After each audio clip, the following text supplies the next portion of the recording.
Así que estamos contentos porque pues de nuevo aquí estamos con esta responsabilidad de traer la palabra del Señor y seguimos con el estudio del libro de los Hechos. Estamos en el capítulo 13.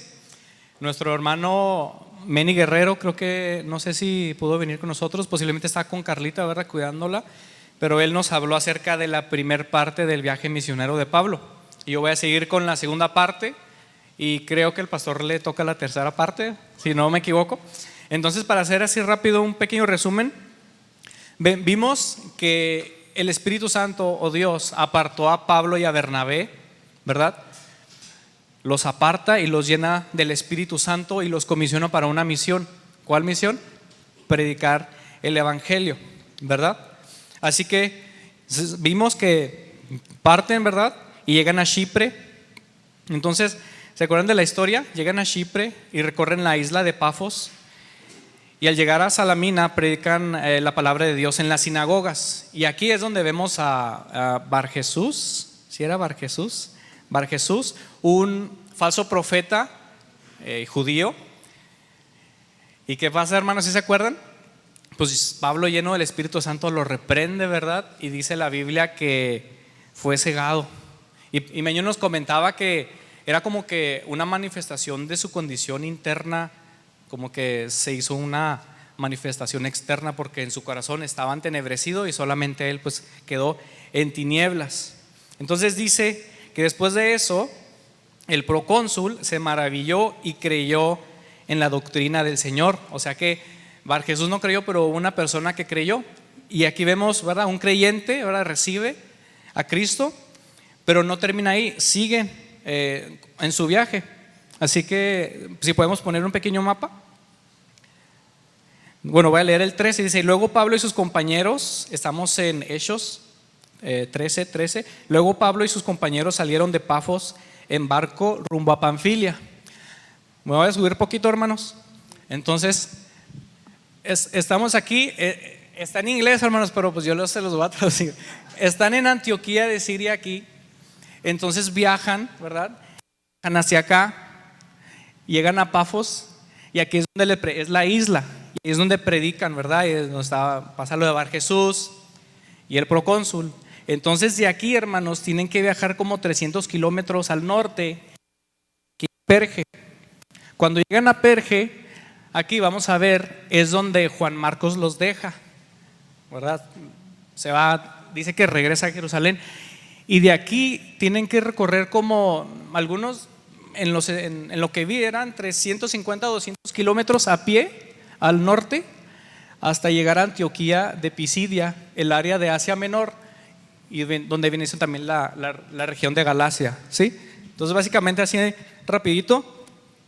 Entonces leo de nuevo: Pablo y sus compañeros salieron de Pafos en barco rumbo a Panfilia y desembarcaron en la ciudad portuaria de Perge, acá, ¿verdad?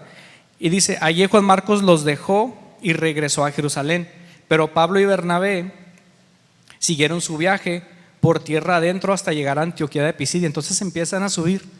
Lo interesante, hermanos, es que cuando empiezan de Perge, cuando van hacia Antioquía, dicen los eruditos que era un viaje feroz. O sea, era feroz el viaje, era difícil, tenían que cruzar por ríos, por muchas áreas como montañosas, en donde dice que había como que muchas pendientes, así como que cuando ven en las películas que ven así como que te puedes caer, ¿verdad?, sobre y pues perecer. Y otros dicen que posiblemente el apóstol Pablo le padeció de malaria en ese entonces. O sea que aparte de que el viaje era muy difícil, se dice que todavía estaba enfermo, ¿verdad? Y aparte de que estaba enfermo, pues ya los había dejado uno porque eran 3 y uno los deja. Ahora, nuestro hermano Meño también nos comentó que los que habían sido comisionados para el viaje habían sido Pablo y Bernabé. Pero no sabemos a ciencia cierta por qué también los estaba acompañando Juan Marcos, ¿verdad? Yo lo que pienso, o muchos piensan, que posiblemente Juan Marcos no estaba listo para emprender este viaje. O sea, él necesitaba más preparación ministerial, ¿verdad? necesitaba más preparación en Cristo, más confianza. Algunos también piensan, y eso son puras especulaciones, pero las voy a comentar, piensan que como el líder era Bernabé, de aquí en adelante vemos que el que toma el liderazgo es Pablo, entonces ya se dice Pablo y Bernabé. Entonces como Juan Marcos era familiar de Bernabé, también dicen, no, que hubo ahí un roce. Estuvo tan tremendo el roce, hermanos, que vamos a ver más adelante en el segundo, creo que es el segundo viaje misionero, se separan.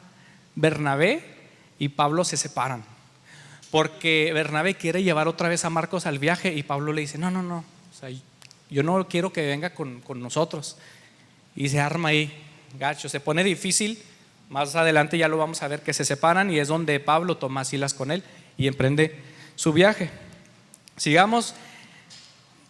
Entonces cuando llegan a Antioquía de Pisidia, no nos dice el texto cuánto tiempo pasó, pero dice en el día de descanso fueron a las sinagogas, a la reunión de las sinagogas.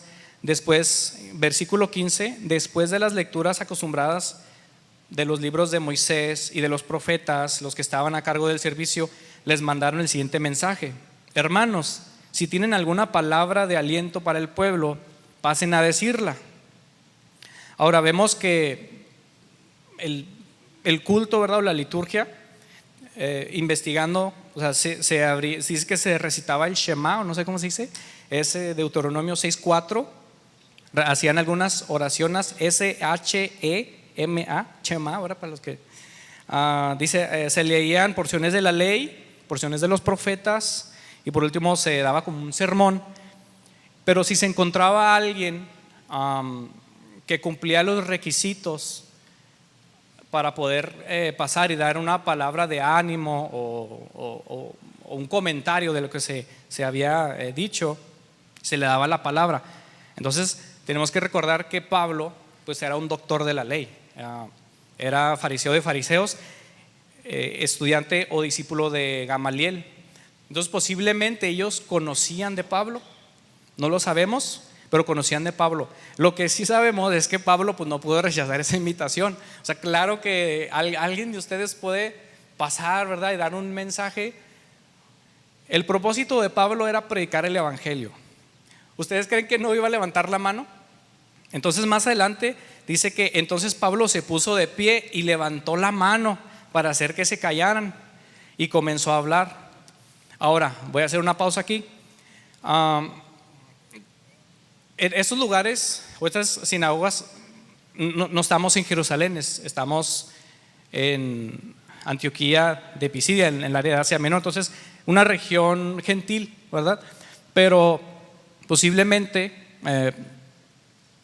bueno, sabemos después de la dispersión, ¿verdad? Los judíos quedaron repartidos en toda Asia. Entonces había una sinagoga. Esas sinagogas también eran usadas como lugares informales para platicar, para comentar acerca del sermón. Entonces, hagan cuenta como en la iglesia cuando se termina, cómo empiezan todos, se escucha un ruidajo, todos los hermanos platicando, comentando, saludándose. No era así, pero era algo similar, porque se había acabado el servicio en este entonces y empezaron a hablar, entonces había un ruidajo. Entonces por eso Pablo se levanta y alza la mano en señal, y dice el texto, levanta la mano para hacer que se callaran y comenzó a hablar. O sea, levanta la mano para que, o sea, guarden silencio, guarden silencio. Entonces vamos a poner en contexto.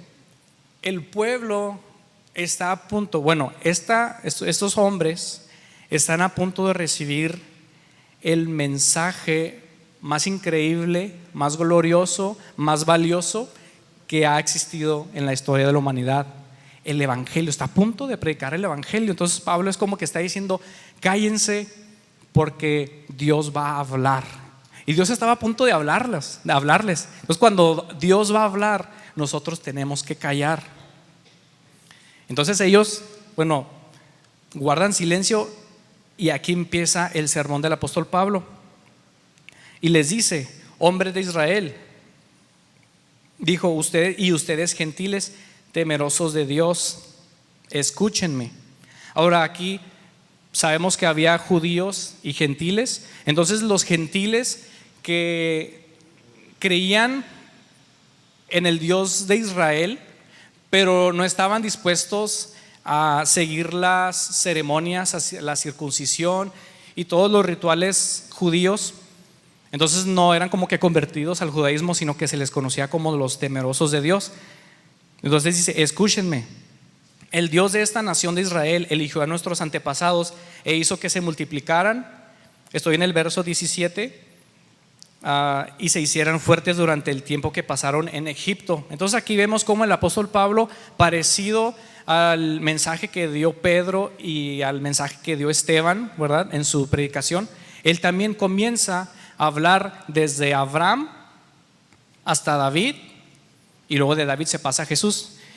Y aquí vemos, estamos en Egipto. Dice: Dios de esta nación de Israel eligió a nuestros antepasados e hizo que se multiplicaran y se hicieran fuertes durante el tiempo que pasaron en Egipto.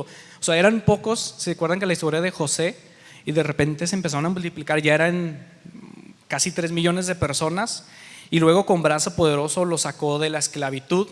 Ya vimos en los estudios del Antiguo Testamento y el Evangelio cómo son sacados de la tierra de Egipto. Tuvo que soportarlos durante 40 años que anduvieron vagando en el desierto. Y vaya que lo soportó, hermanos, porque fue un pueblo muy extremadamente rebelde. Después de eso, Dios les dio jueces para que gobernaran hasta el día del profeta Samuel.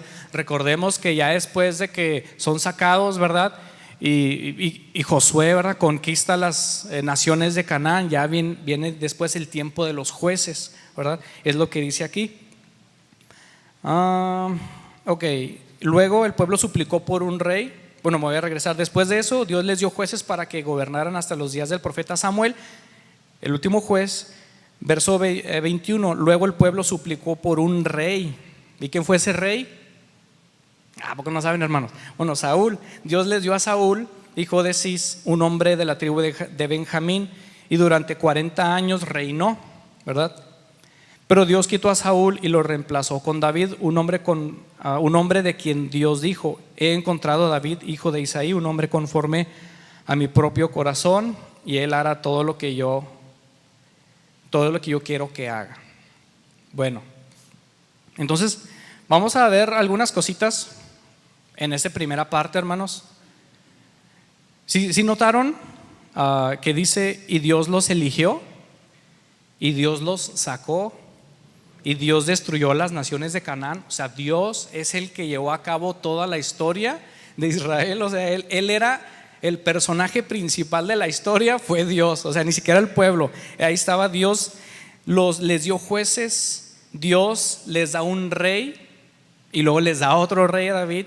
Dios, y luego más adelante dice: Dios provee el Salvador prometido de Israel, que lo menciona en el versículo 23, y es precisamente uno de los descendientes del rey David, Jesús, el Salvador de Israel, prometido por Dios. Wow. Entonces empieza su sermón y de nuevo empieza a predicar.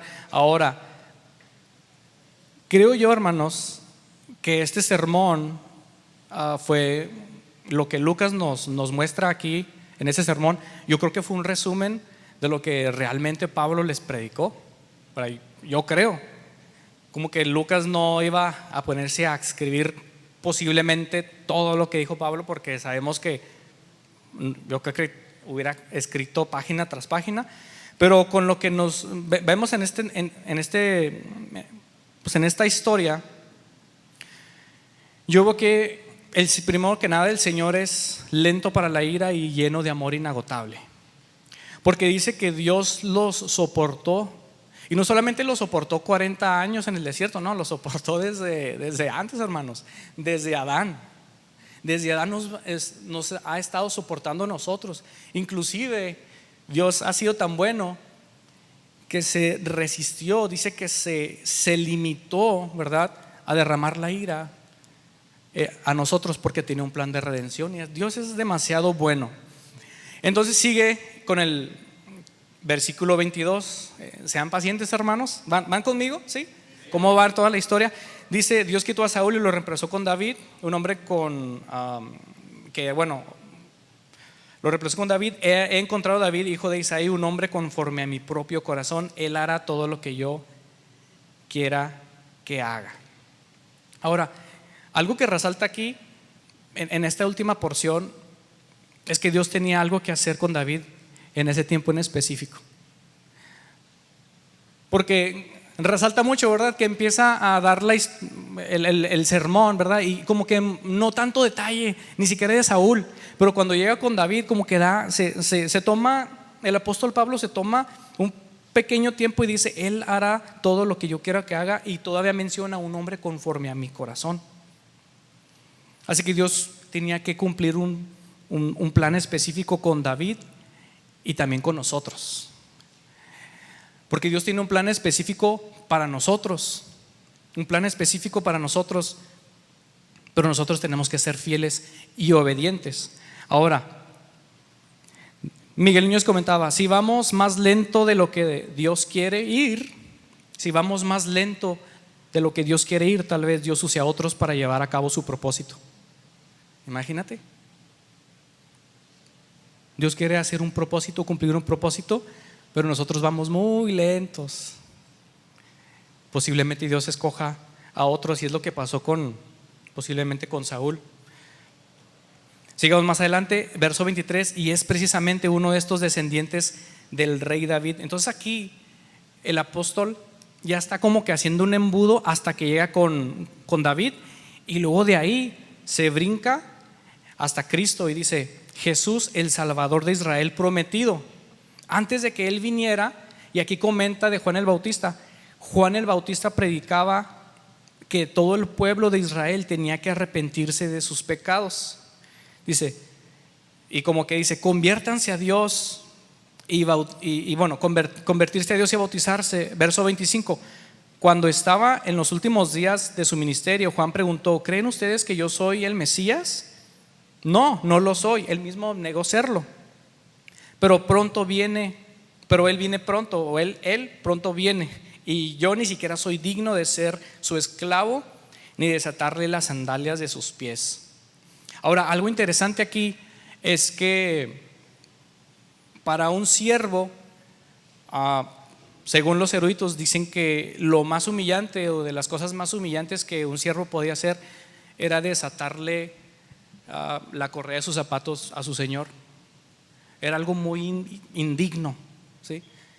Y Juan dice: yo ni siquiera soy digno de desatarle la correa de los zapatos a Cristo. ¿Te fijas? Entonces Juan quería hacer como que hacer entender quién él era. Yo no soy lo más indigno para un siervo, yo no soy digno de hacer eso. Imagínate. Bueno, seguimos. Hermanos, verso 26. Sean pacientes, hermanos. Me tocaron casi 40 versículos, pero vamos paso a paso. Hermanos, ustedes, hijos de Abraham, y también ustedes, gentiles temerosos de Dios. Aquí ya está abriendo un poco la predicación, se abre y se extiende no solamente a los judíos, sino que aquí el mensaje del evangelio ya se está extendiendo también a los gentiles. Entonces dice: este mensaje de salvación ha sido enviado a nosotros. La gente de Jerusalén y sus líderes no reconocieron a Jesús como la persona de quien hablaron los profetas. En cambio lo condenaron, y al hacerlo cumplieron las palabras de los profetas que se leen todos los días de descanso. Verso 28. No encontraron ninguna razón legal para ejecutarlo, pero de cualquier forma le pidieron a Pilato que lo mataran. Terrible, hermanos. Ahora, este mensaje de salvación ha sido enviado a nosotros. ¿Salvos de qué, hermanos? De la ira de Dios. Salvos de la condenación eterna. Salvos de la maldición de la ley, de nuestros pecados, de muchas cosas. Entonces esta salvación ha sido enviada a nosotros. Entonces aquí vamos a ver una cosa, hermanos. Cuando dice que Jesús es el Salvador prometido por nosotros, es porque Jesús, la persona de Jesús, o él ya había sido profetizado un Mesías, un Salvador, el ungido de Dios ya había sido profetizado en el Antiguo Testamento. ¿Están conmigo? Voy a leer una profecía rápido. Isaías 9:6. Pues nos ha nacido un niño, un hijo se nos ha dado. El gobierno descansará sobre sus hombros y será llamado Consejero Maravilloso, Dios Poderoso, Padre Eterno, Príncipe de Paz. Jesús ya había sido profetizado en el Antiguo Testamento, del Antiguo Testamento, no solamente aquí en Isaías, sino desde Génesis, ¿verdad? Ahora, punto número 1, Jesús el Salvador prometido. Como ya comenté, Jesús fue el Mesías que se había profetizado en el Antiguo Testamento. Ahora, era necesario que el Mesías viniera del linaje de David. Bueno, desde Adán, bueno, está David.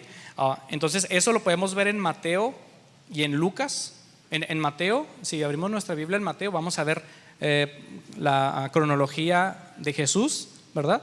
Y también en Lucas 3:23 podemos ver también la cronología de Jesús. Sean pacientes, hermanos, ¿ok? ¿Estamos contentos, hermanos? Sí. Están muy serios, hermanos. Échenme porras, bueno. Ahora, eso. Ahora, punto número 2 aquí, se menciona a Juan el Bautista, ¿verdad? Se menciona a Juan el Bautista. Juan el Bautista fue considerado un profeta y era un hombre muy respetado por los judíos.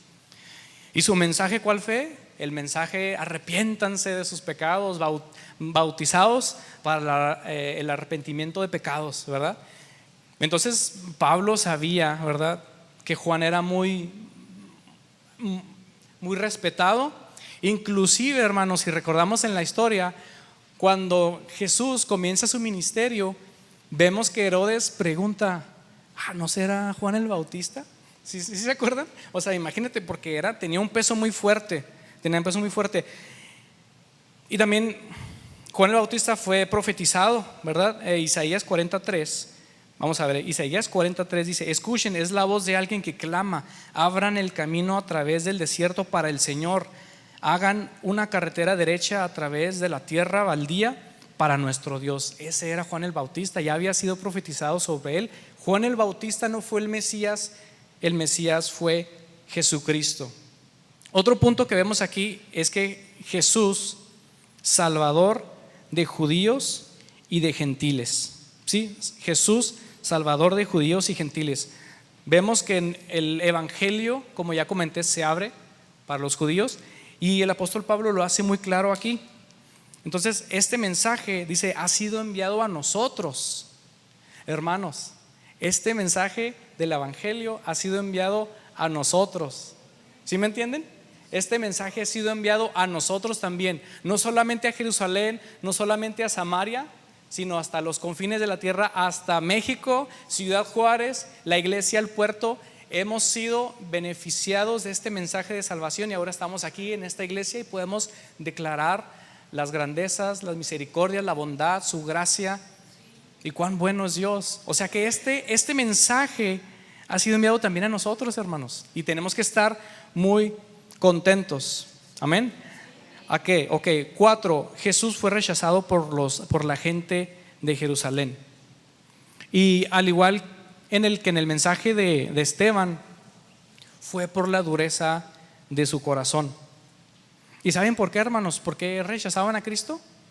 Alguien se crean. ¿Saben por qué? Porque los judíos esperaban un rey militar, ¿verdad? Alguien que los liberara del yugo de Roma. Ellos querían vivir los tiempos mozos de Israel cuando conquistaban reinos, conquistaron ciudades, ¿verdad? ¿Sí? ¿Se acuerdan? Y cuando eran poderosos, ellos esperaban un líder militar. Entonces, este Mesías, Jesús, para los judíos no cumplió sus expectativas. Pero, hermanos, Jesús ha cumplido mis expectativas, hasta las supera, hermanos, en infinito. Cristo no solamente ha superado nuestras expectativas, las ha superado infinitamente, hermanos. No tenemos ni siquiera ni idea de quién es nuestro Dios. Aún estamos comprendiendo cuán alto, cuán ancho, cuán profundo es el amor de Dios que es en Cristo Jesús. Dios es bueno, Dios es glorioso. Amén. Ahora, no hay que perdernos, estamos en la predicación del apóstol Pablo, ¿verdad? Y vamos a ver cómo el apóstol Pablo cita algunas de las profecías del Mesías. Versículo 29: una vez que llevaron a cabo todo lo que las profecías decían acerca de él, aquí está, Cristo cumple las profecías del Mesías. Dice, lo bajaron de la cruz y lo pusieron en una tumba. O sea que inclusive cuando Cristo estaba siendo crucificado, se estaban cumpliendo profecías.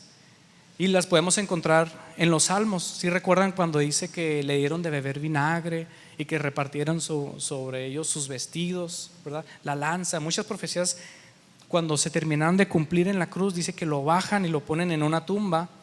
Verso 30, y me encanta, pero Dios lo levantó de los muertos. Amén. Dios lo levantó de los muertos. Verso 31, y durante varios días se apareció a los que habían ido con él en Galilea, de Galilea a Jerusalén. ¿Sí recuerdan esa historia? Actualmente ellos son sus testigos al pueblo de Israel. O sea, en este entonces los testigos todavía posiblemente estaban con vida. Entonces aquí, número 1, las profecías hablaban de Cristo. Ahora, buscando aquí, encuentro que hay aproximadamente 48 profecías en el Antiguo Testamento cumplidas en Cristo. 48. Son muchas, hermanos. Entonces, ¿cuál es la probabilidad? Ya ni siquiera irnos de probabilidades. Dice que la probabilidad de que una persona cumpla todas estas profecías es 1 por 10 elevado a la 145. ¿Quién sabe qué es ese número, verdad? Un numerote, hermanos. O sea que ni siquiera la probabilidad. Ya si nos queremos ir muy de la probabilidad y todo esto, es literalmente imposible que una persona cumpla todas estas profecías, porque fueron escritos durante siglos, ¿verdad? Durante muchos años. No fueron escritas solamente como que 5 años atrás, 10 años atrás, 20, 100, no, miles de años atrás, ¿ok? Desde Génesis, hermanos. Ok, yo puse aquí 13, no los voy a leer, pero fue profetizado que iban a ser nacido de mujer, nacido de una virgen. ¿Cuál es la probabilidad de que nazca de una virgen? Nula, ¿verdad? De la simiente de Abraham, de la tribu de Judá, de la casa de David, que nacería en Belén, ungido por el Espíritu Santo, obraría milagros, limpiaría el templo, sería rechazado por judíos y sería muerto en una cruz. Bueno, pues, y muchas más, solamente puse algunas. Y todo eso se cumplió a cabalidad en Cristo Jesús. Entonces Pablo tenía que explicarles: Cristo Jesús cumplió todas las profecías del Antiguo Testamento, todas las profecías. El Mesías de quien se hablaba, el Mesías que había de venir, es este Jesús. Por eso le dice: este Jesús es el Mesías que había de venir. Amén. Otra cosa, hubo testigos de la resurrección. Ahora, pues qué fácil, ¿verdad? Decir, Cristo resucitó, ¿y dónde está? ¿Verdad? ¿A quién se le apareció? ¿Qué onda? Es como que, es que vio un fantasma ayer en la noche. A ver, pues vamos a ver. ¿No hay testigos? No. ¿Quién lo vio? No sé, nadie, nomás lo escuché. Y más ahorita, hermanos, se necesitan testigos, se necesitan pruebas, es como cuando tú denuncias a alguien, ¿verdad? Y necesitas llevar pruebas, porque si no tienes pruebas o evidencias, aunque haya pasado lo que haya pasado, bye bye, ¿verdad? Se necesitaban pruebas. Entonces aquí hubo testigos. 1 Corintios 15, voy a empezar desde el 5. 1 Corintios 15, empezando el 5, dice que lo vio Pedro y luego lo vieron los 12. ¿Están conmigo? Más tarde lo vieron a 500 de sus seguidores, ya no solamente los discípulos, 500 personas. Y luego dice, a la vez, la mayoría de los cuales todavía viven, aunque algunos ya han muerto. Luego lo vio Santiago y después lo vieron todos los apóstoles. Y luego dice Pablo, y por último, como si hubiera nacido en un tiempo que no me correspondía, también lo vi yo. O sea, inclusive Pablo lo vio, hermanos. O sea, yo soy testigo de que Él resucitó. Así que Cristo muere y Cristo resucita, y en su resurrección hay testigos.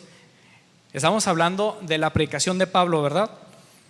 Romanos 1:4 dice, y quedó demostrado, este versículo me encanta, y quedó demostrado que era el Hijo de Dios cuando fue resucitado de entre los muertos mediante el poder del Espíritu Santo. Él es Jesucristo nuestro Señor. Quedó demostrado que Jesús es Dios cuando Dios lo resucitó de entre los muertos. No hay nada más. Es como que cuando llegan y cierran el libro, cuando dicen como que drop the mic, pum, ya, vámonos. No hay nada más. Cristo resucitó. Y Pablo mismo dijo: si Cristo no hubiera resucitado, vana sería nuestra fe. Seríamos los más dignos de lástima.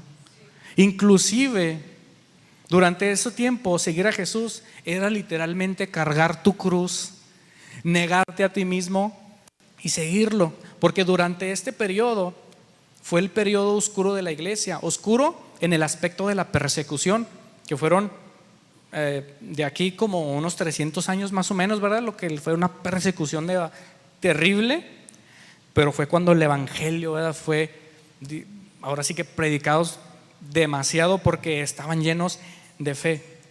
¿Ok? Ahora, no queda aquí. En el verso 32 dice: y ahora nosotros estamos aquí para traerles la buena noticia, el evangelio. Estamos aquí para traer la buena noticia. La promesa fue dirigida a nuestros antepasados y ahora Dios nos la cumplió a nosotros, y los descendientes al resucitar a Jesús. Esto es lo que el segundo salmo dice sobre Jesús: tú eres mi hijo, yo he llegado a ser tu padre. Bendito Dios. Me encanta cómo cuando leo los salmos, hermanos, y veo una profecía de Jesús, como que yo me gozo demasiado. Digo, wow, o sea, ahí está profetizado. Es incuestionable. Verso 34, vámonos rápido porque me faltan como 20 versos, hermanos, sean pacientes. Dice: pues Dios había prometido levantarlo de los muertos y no dejar que se pudriera en la tumba. Dios ya había prometido resucitarlos entre los muertos, no dejar que se pudrieran en la tumba. Y dijo: yo te daré las bendiciones sagradas que le prometí a David. Verso 35, otro salmo lo explica con más detalle: no permitiré que tu santo se pudra en la tumba. Estamos leyendo la Nueva Traducción Viviente. Verso 36. Este salmo nos hace referencia a David, y es muy interesante porque Pablo mismo está explicando todo lo que él está diciendo, hermanos. O sea, te da el salmo y luego te lo explica. O sea, ya por si nosotros ya no estamos así, ¿verdad?, pues ya nos está explicando aquí. Este salmo no hace referencia a David. ¿Hace referencia no a David? No, pues después de haber hecho la voluntad de Dios en su propia generación, David murió, porque dijo: no permitiré que mi siervo se pudra en la tumba. En la Reina Valera creo que dice: no permitiré que mi siervo vea corrupción, ¿verdad? Pero David ya estaba enterrado, ya estaba hecho polvo. Dice: David murió, fue enterrado con sus antepasados y su cuerpo se descompuso. No, dice Pablo, el salmo se refiere a otra persona. Híjole, me emociona, hermanos. A alguien a quien Dios resucitó y cuyo cuerpo no se descompuso. Cristo resucitó, hermanos. Cristo se levantó. Así que de todas las profecías, Pablo escoge estas dos, porque hablaban acerca de que Cristo tenía que resucitar. Ya había sido profetizado, hermanos. Cristo tenía que resucitar. Ahora, la profecía la vemos, vámonos por partes. Isaías 55:3, y vamos a ir. Vengan a mí con los oídos bien abiertos, escuchen y encontrarán vida. Haré un pacto eterno con ustedes, les daré el amor inagotable que le prometí a David. Ok, aquí está: les daré el amor inagotable que le prometí a David. ¿Cuál? Segunda de Samuel 7, del 12 al 13. Pues cuando mueras y seas enterrado con tus antepasados, levantaré a uno de tus hijos, de tu propia descendencia, y fortaleceré su reino. Ya te vas imaginando, ¿verdad? Y dice: él es quien edificará una casa, un templo para mi nombre, y afirmaré su trono real para siempre. Ahora, esta profecía o esta porción se cumple parcialmente con Salomón, ¿verdad? O sea, hablaba de cierta manera con Salomón,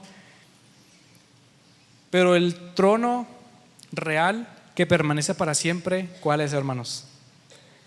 El de Jesús. Es el trono celestial que permanece para siempre. Ahí está.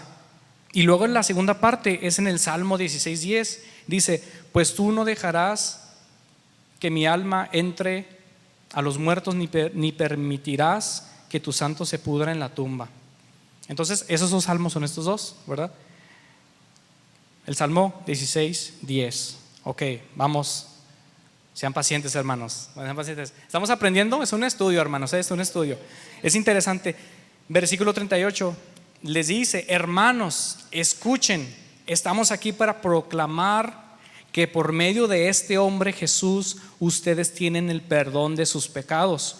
Todo el que cree en él es hecho justo a los ojos de Dios, algo que la ley de Moisés nunca pudo hacer. Y aquí está el evangelio. Me encanta esta parte, hermanos, porque Pablo empieza con, primero, solo por medio de Jesús hay perdón de pecados. No hay otro camino al cielo. Él es el camino, Él es la verdad, Él es la vida. Nadie puede ir al Padre si no es por Él. ¿Y cómo es que nosotros podemos obtener el perdón de nuestros pecados? Porque Él cargó con la culpa. La culpa del pecado de la humanidad, de mis pecados, de tus pecados, fueron cargados a su cuenta. Fueron puestos en Cristo, ¿verdad? Entonces cuando Cristo muere, Él paga por el pecado. Paga por el pecado. Sin embargo, no solamente era necesario que se pagara por ese pecado. Era necesario, porque si nosotros se nos perdonan nuestros pecados, decía Stephen Lawson, dice: nosotros no podemos entrar al cielo. Ya te quedas, ¿cómo, hermano? No, Jesús no solamente pagó por tus pecados, Él cumplió con los méritos necesarios para que entraras al cielo.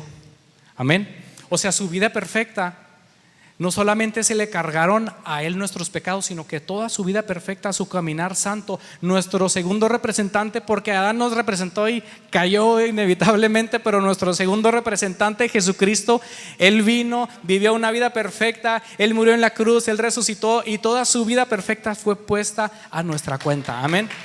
Amén. Me encanta esta parte, hermanos. El perdón de pecados en Cristo. Y luego dice, a ver, es que me estoy yendo para arriba y para abajo. Dice: todo el que cree que Él es, a todo el que cree en Él, fe, todo el que pone su fe en Él es hecho justo ante los ojos de Dios. Todo el que cree en Él es hecho justo ante los ojos de Dios. Así que somos justificados por medio de la fe en Cristo. Justificados, somos justos. Éramos culpables, éramos objeto de la ira de Dios, y ahora somos justificados, somos justos, somos declarados justos. Éramos enemigos, dignos de la ira de Dios. La ira de Dios dice que estaba sobre nosotros, pero ahora somos justificados delante de Dios por medio de la fe. ¿Qué dice Efesios 2? Porque por gracia sois salvos por medio de la fe, y esto no es de nosotros, sino que es un don de Dios, no por obras, para que nadie se gloríe. Así que no solamente la gracia es un don de Dios, sino también la fe, hermanos. Así que nosotros no tenemos nada que aportar a esta salvación, nada tenemos que aportar. Tus mejores obras son como trapos de inmundicia. Decía, voy a citar otra vez a Stephen Lawson, y me agarró en curva cuando dijo: solamente hay una cosa que nosotros aportamos a la salvación. Yo me quedé, caray, ¿qué aportaste? Tus pecados puestos en Cristo. Imagínate, es todo lo que hiciste, poner tus pecados en Cristo. Es todo lo que tuviste que hacer. Ahora sí que es como que hablando, ¿verdad? O sea, tú no tienes nada que hacer más que aportar tus pecados. Cristo lo hizo todo, cumplió a cabalidad las profecías, cumplió a cabalidad la palabra. Él murió y resucitó. Y luego menciona algo que la ley de Moisés nunca pudo hacer. ¿Qué dice Romanos 3:20? Ya que por las obras de la ley ningún ser humano será justificado delante de él. La ley lo único que hizo fue mostrarnos los pecados, mostrar qué pecadores somos delante de él. Es todo. Se les fue dada la ley, pero ni siquiera por la ley podían ellos ser justificados delante de Dios, ser salvos. Porque vemos, si nos vamos un poquito a Génesis, Abraham ¿Cómo dice el texto? Abraham le creyó a Dios y le fue contado por justicia. O sea que Abraham fue justificado por la fe, hermanos, desde el Antiguo Testamento, por fe. Y luego, después de que presenta el Evangelio, hace una advertencia. En el versículo 40, ¿estamos? Dice: tengan cuidado, no dejen que las palabras de los profetas se apliquen a ustedes, pues ellos dijeron: miren, ustedes burlones, asómbrense y mueran. Asómbrense y mueran, porque está ¿verdad?, con signo de exclamación. Pues estoy haciendo algo en sus propios días, algo que no creían, aun si alguien les dijera. Ahora, ¿qué está hablando aquí el apóstol? Él está citando a Habacuc 1:6. Voy a leer Habacuc, del 5, y lo voy a leer el 6. Habacuc 1:6. Estoy levantando a los babilonios, un pueblo cruel y violento. Porque si recordamos, vamos a irnos un poquito a la historia. Se divide el reino en dos, ¿verdad? El reino del norte, el reino del sur. Entonces el reino del norte fue sitiado por los asirios, si no me acuerdo bien, sí. Y luego más tiempo después, tengo aquí escrito en el 605 antes de Cristo, fue el reino del sur. Pero Dios ya les había mandado profetas para advertirles que se tenían que arrepentir de sus pecados, porque en ese entonces el pueblo era rebelde como nunca, no solamente rebelde, idólatra, pagano, una cosa terrible. O sea, los está comparando con estos hombres y les dice: tengan cuidado de rechazar este mensaje. Les advierte: tengan cuidado de rechazar este mensaje. Y luego lo compara con como cuando Babilonia viene y exilia al reino del sur, a Judá. Básicamente los esclavizaron, hermanos, ya para que dejarnos más. Llegan, los esclavizan, ¿verdad? Y así duran muchísimo tiempo. Entonces esa es la advertencia que les hace. Versículo 42. Cuando Pablo y Bernabé salieron de la sinagoga ese día, la gente les suplicó que volvieran a hablar sobre las cosas, sobre estas cosas la siguiente semana o la semana siguiente. Muchos judíos y devotos convertidos al judaísmo siguieron a Pablo y a Bernabé. O sea, hubo creyentes que se convirtieron, hermanos. Hubo creyentes. Dice: y ambos, Pablo y Bernabé, los exhortaron a que continuaran confiando en la gracia de Dios. Así que como que aquí los primeros creyentes aquí, ¿verdad? Una iglesia ya estaba a punto de formarse. Y más adelante pues ya se hace una iglesia y les manda, no voy a aproximarme, ¿verdad? Versículo 44, a la semana siguiente, entonces termina su sermón, ya les dice, ¿verdad? Les da un pequeño recorrido, una cátedra desde Abraham, hasta Jesús. Y luego muchos se maravillan del mensaje, judíos y gentiles, y dice que ya se van. Posiblemente durante la semana siguieron predicando. No nos lo dice el texto. Yo creo que Pablo no se pudo resistir al siguiente sábado para predicar el evangelio. Posiblemente muchos, seguía predicando el evangelio. Y dice a la semana siguiente, entonces el siguiente día, al siguiente sábado, casi toda la ciudad fue a oírlos predicar la palabra del Señor. O sea, casi toda, imagínate el gentío, casi toda la ciudad estaba ahí amontonada, hermanos. Y dice, cuando algunos judíos vieron las multitudes, tuvieron envidia. Así que calumniaban a Pablo y debatían contra todo lo que él decía. Ahora aquí, cuando dice que calumniaban, literalmente debatían y los insultaban. Les inventaban de todo, mentiras, y ellos. Y lo vemos a lo largo del libro de los Hechos, cómo los judíos siempre hacían lo mismo con Pablo, con Esteban. ¿Se acuerdan?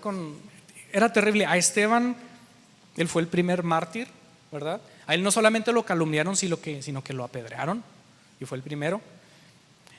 Pero Dios tenía un plan diferente para Pablo. Aquí lo estaban calumniando, y dice que entonces Pablo y Bernabé hablaron con valentía. O sea, ellos se armaron de valor. Híjole, yo si hubiera estado ahí, hermano, híjole, qué difícil. Toda la ciudad, está toda la ciudad afuera, y de repente ya empieza ahí el debate, ¿verdad? Porque dice que estaban debatiendo.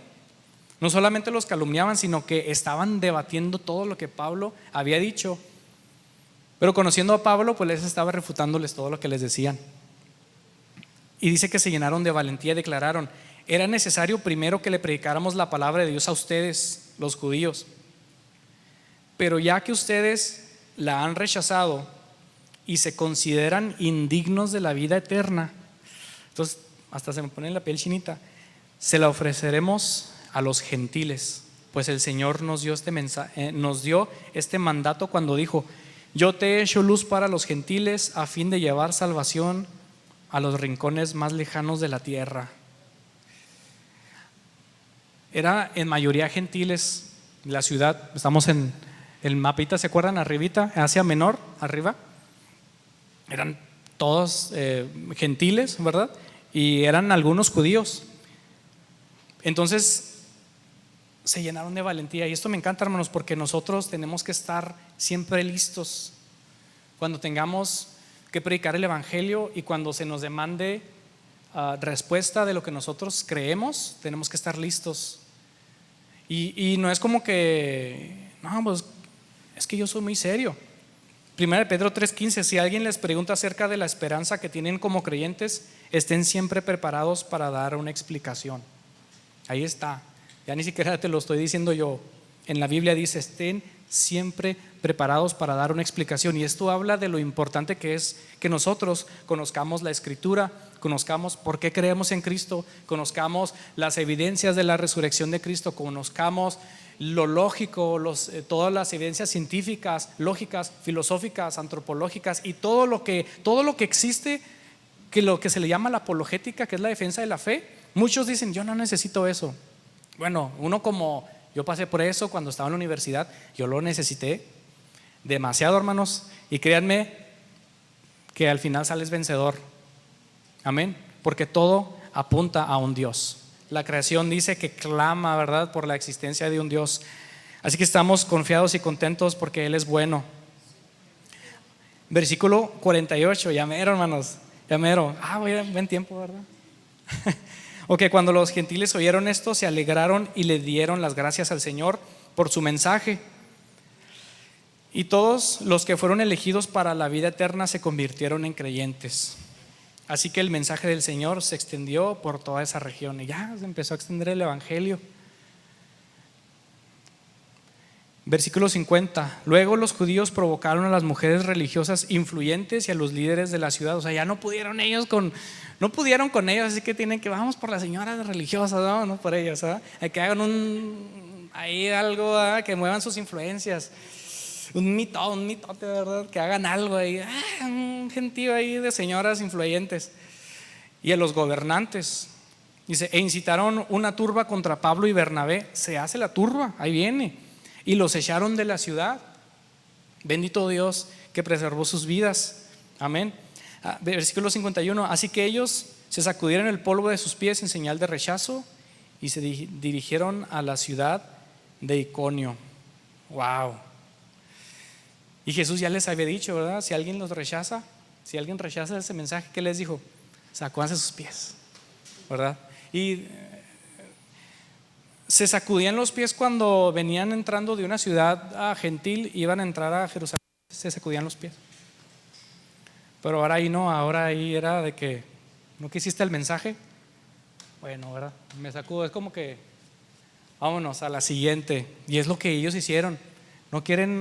Quisieron rechazar el mensaje y bueno, vámonos a la siguiente ciudad. Sin embargo, algo que me llamó demasiado la atención, y no sé si meterme aquí un poquito, y todos los que fueron elegidos para la salvación, para la vida eterna, se convirtieron en creyentes. Había gente ahí que necesitaba escuchar el evangelio, hermanos. ¿Cómo recibirán a Jesucristo si no hay quien les predique? Necesitamos predicar el evangelio, hermano. Necesitamos predicar, es un mandato. Yo sé que es difícil, para mí también. A veces tal vez no te sientes, ¿verdad?, con el arrojo, con la valentía, pero no es obra tuya, es del Señor. Es la obra del Espíritu Santo. Verso 52: y los creyentes se llenaron de alegría y del Espíritu Santo. Híjole, qué glorioso, ¿verdad? Así que ¿estamos contentos, hermanos? ¿Estamos contentos? Amén.